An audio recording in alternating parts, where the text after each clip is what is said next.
make pull apart Christmas tree, this is what we will need.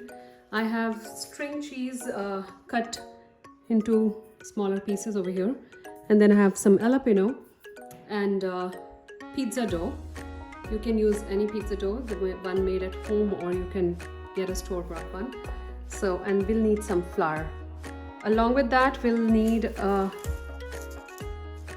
baking sheet lined with parchment paper.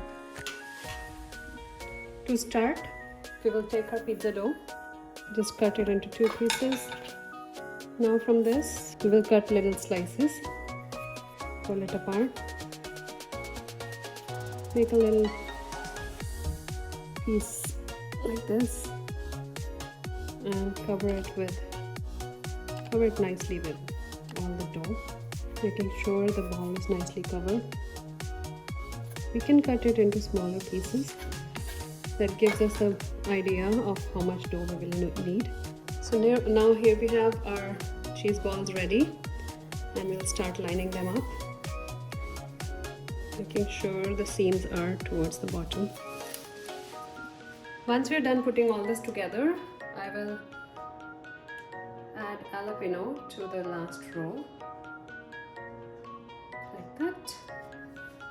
And now we will put our Christmas tree for baking.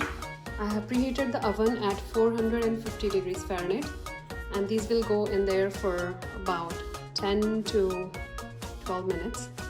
For the garnish, here I have melted butter, about 1.5 tablespoons. To this I'm adding fresh parsley, 2 tablespoons of parmesan, a little bit of salt, red chili flakes. Mix it nicely. This is ready.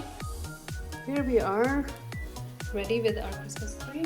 Now we will brush the parsley and butter mix, making sure we get a nice coating.